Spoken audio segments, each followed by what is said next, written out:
Les amis, c'est une toute nouvelle année qui démarre et c'est donc le moment idéal de faire le bilan de celle qui vient de se terminer. Vous aviez beaucoup apprécié la vidéo bilan bourse de 2019, donc j'ai décidé de remettre le couvert pour 2020.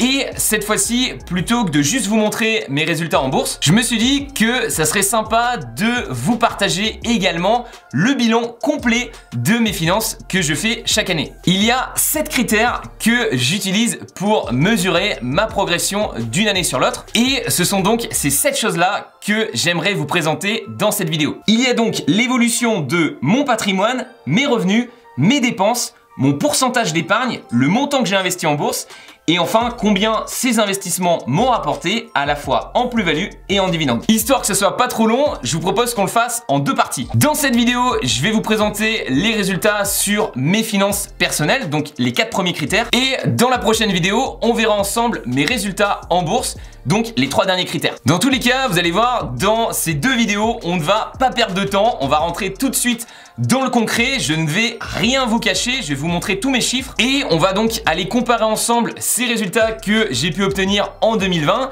par rapport à ceux que j'ai obtenus en 2019, histoire de voir si j'ai un petit peu progressé financièrement cette année ou alors pas du tout. Et bien sûr, j'en profiterai aussi pour vous parler un petit peu mieux de mes objectifs pour cette nouvelle année 2021. Juste avant qu'on démarre les amis, pour calculer ma progression financière cette année, j'ai utilisé un fichier Google Sheet qui contient pas mal de formules sympas, qui vous fait de jolis graphiques. Et si vous souhaitez faire de votre côté, depuis chez vous, votre propre bilan financier de cette année 2020, je pense que c'est un fichier qui peut être bien pratique. Donc je vous ai laissé le lien pour le télécharger dans la description. C'est le tout premier lien.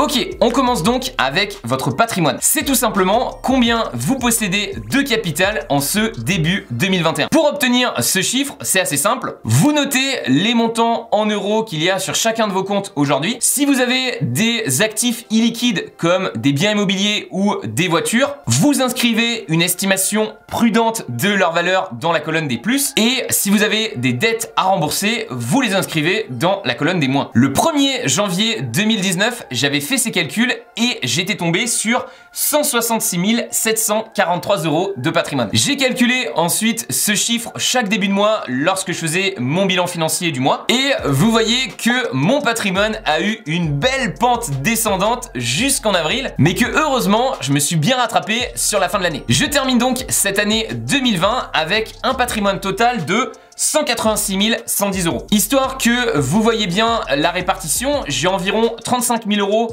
sur différents comptes courants pro et perso et environ 150 000 € sur des comptes d'investissement, principalement en bourse avec mon courtier préféré, Interactive Brokers. J'ai donc environ 20% de mon patrimoine en cash et 80% de mon patrimoine qui est investi. Alors 20% seulement en cash, ça peut peut-être au premier abord vous sembler un petit peu faible, mais ici pour moi ça représente quand même 35 000 €. Et avec 35 000 €, j'ai de quoi tenir un an à 2500 € par mois. Donc voilà, je sais pas si ça serait le cas pour vous, mais pour moi c'est un chiffre qui me rassure bien. Et donc tout ce qui va dépasser ces 35 000 €, je vais généralement préférer les investir en bourse pour pouvoir gagner plus sur le long terme. Même si je sais très bien que, à l'exception des dividendes, je ne pourrai pas toucher à cet argent que j'investis en bourse sur les 10 prochaines années. Donc voilà, si on compare les 2 chiffres, en 2020, mon patrimoine a augmenté de 19 367 €. Ça fait plus 11,6%, c'est dans le vert et je sais pas ce que vous en pensez, ça me semble très correct. Sur le fichier Google Sheet, je me suis amusé à extrapoler cette croissance et vous voyez que si je garde ce rythme-là chaque année, je serai millionnaire à 43 ans. Bon, si vous me suivez depuis un petit moment, vous savez que j'aimerais bien atteindre cet objectif un petit peu avant ça,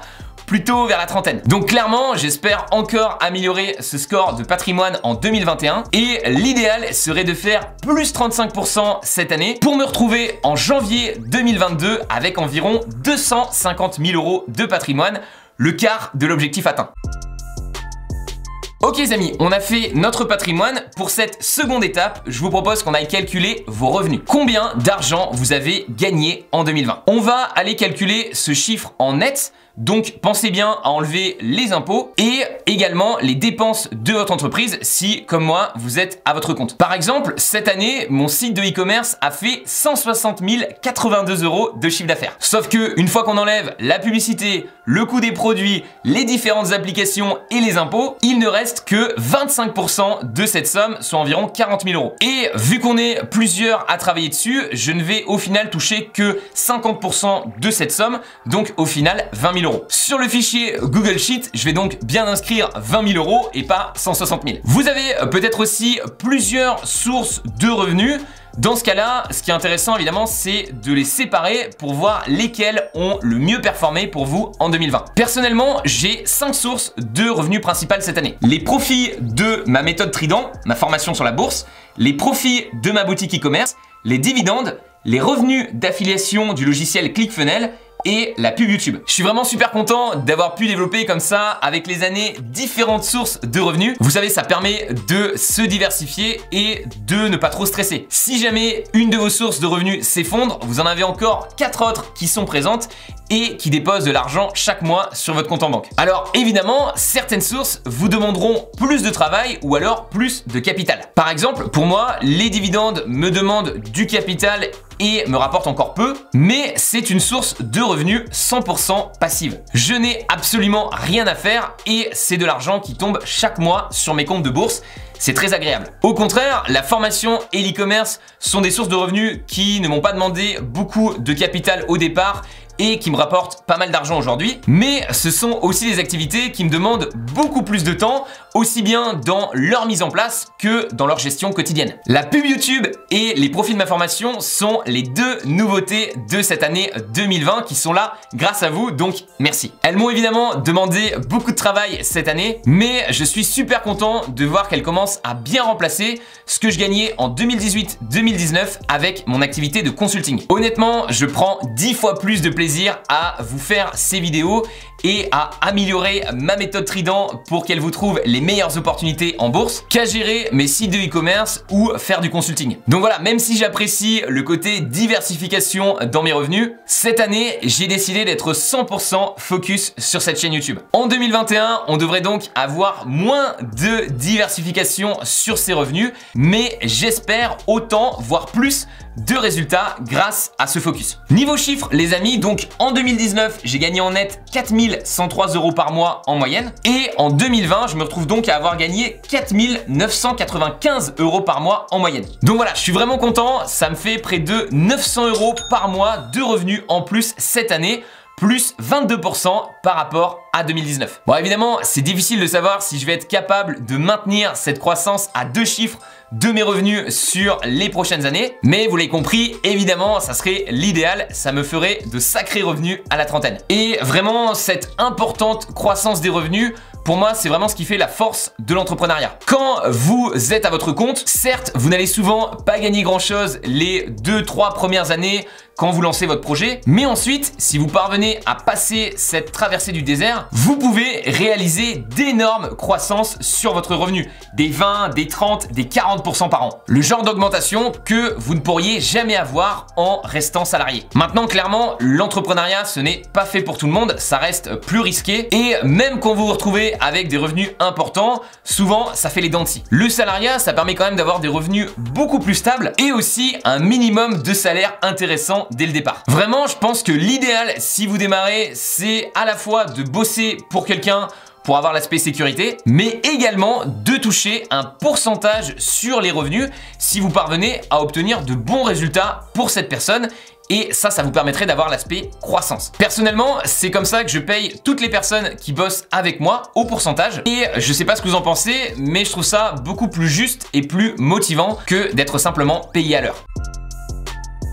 Ok les amis, troisième partie. Analysons maintenant vos dépenses. Combien avez-vous dépensé en 2020? Alors vous avez aujourd'hui plein d'applications qui peuvent vous calculer ce chiffre-là automatiquement. Vous allez simplement connecter vos différents comptes dessus. Mais personnellement, je suis assez old school là-dessus et je préfère chaque mois noter à la main toutes mes dépenses sur un fichier Google Sheet. Alors, ça me prend certes plus de temps, mais je trouve aussi que ça me permet de bien mieux prendre conscience des endroits où je vais dépenser le plus mon argent. En fait, sur Google Sheet, je vais trier par montant dépensé et comme ça, je vais voir directement ce qui m'a coûté le plus cher sur le mois en question. Et ce sont donc ces 20% d'items qui représentent 80% de mes dépenses sur lesquels je vais vraiment me concentrer et que je vais chercher à réduire. Par exemple, en 2020, j'ai divisé par 2 mon loyer par rapport à 2019, de 1200 € par mois à 620 € par mois, tout simplement en me mettant en colocation dans une grande maison avec un mec super sympa, que j'ai d'ailleurs mis à la bourse et qui est une des premières personnes à avoir rejoint la méthode Trident. Thomas, si tu vois ça, big up à toi. Bon, après, je vais pas vous mentir, j'ai aussi eu des meilleurs scores cette année sur mes dépenses à cause ou grâce à tout ce qui s'est passé cette année 2020. Quand il n'y a plus de voyages, plus de loisirs et plus de resto, forcément, on fait des économies. Et peut-être que vous aussi, vous avez constaté une baisse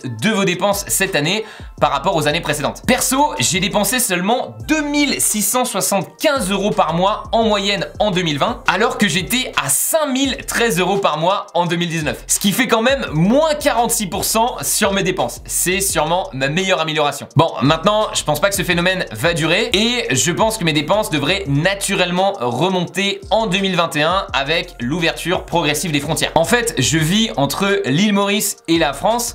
Et en temps normal, j'ai du coup des grosses dépenses sur tout ce qui est transport et logement. Dans tous les cas, peu importe ce qui se passe, je vais quand même toujours essayer de faire attention que mes dépenses, vous savez, restent raisonnables par rapport à mes revenus. Par exemple, gagner 6 000 € par mois et en dépenser 3 000 en 2021, ça serait un bon équilibre pour moi. Alors peut-être que dans votre cas, vous dépensez beaucoup moins que moi, ou au contraire beaucoup plus. En fait, l'important c'est pas vraiment la somme, c'est le pourcentage que représentent ces dépenses par rapport à vos revenus. Et c'est justement la dernière chose qu'on va aller calculer ensemble. Ok les amis, on a mesuré vos revenus de 2020 et vos dépenses de 2020. On va maintenant pouvoir calculer la différence entre les deux, votre taux d'épargne. Évidemment, dans l'idéal, ce chiffre est positif, mais rassurez-vous, si vous tombez sur un chiffre négatif, c'était également mon cas en 2019. En 2019, j'avais donc 4103 € de revenus pour 5013 € de dépenses. Chaque mois, je dépensais donc 910 € de plus que ce que je gagnais. Il aurait pas fallu que je continue comme ça trop longtemps puisque du coup, j'utilisais à fond mes économies. Heureusement, cette année 2020, j'ai pu nettement améliorer les choses puisque j'ai dépensé uniquement 2675 € sur les 4995 € que j'ai gagnés en moyenne. Donc cette fois-ci, chaque mois, j'ai pu mettre de côté 2320 €. Si vous divisez ce montant que vous êtes parvenu à mettre de côté chaque mois par vos revenus totaux, vous obtiendrez ce fameux taux d'épargne. En 2019, j'étais donc dans le négatif à moins 22% et là en 2020, c'est beaucoup mieux, je suis de retour dans le positif à 46%. C'est-à-dire que 46% de mes revenus ne sont pas dépensés et que je parviens à vivre avec les 54% restants. Ce qui est vraiment intéressant avec ce taux, c'est qu'il va vous indiquer, peu importe vos montants, à quelle vitesse vous vous enrichissez réellement. Sur le tableau que j'ai mis dans le fichier Google Sheet, vous voyez qu'en partant de 0, si vous mettez seulement 10% de côté et que vous l'investissez en bourse, il vous faudra quand même 44 ans pour être 100% libre financièrement. Donc 10% c'est bien, mais même avec la puissance des intérêts composés, ça reste assez lent. Par contre, si vous parvenez à mettre 60% de ce que vous gagnez de côté et que du coup vous parvenez à vivre avec les 40% restants de vos revenus, en investissant cet argent, vous deviendrez libre financièrement en seulement 13 ans. Donc voilà, si aujourd'hui vous n'êtes pas satisfait de votre taux d'épargne actuel, vous avez en fait deux manières de l'améliorer pour 2021.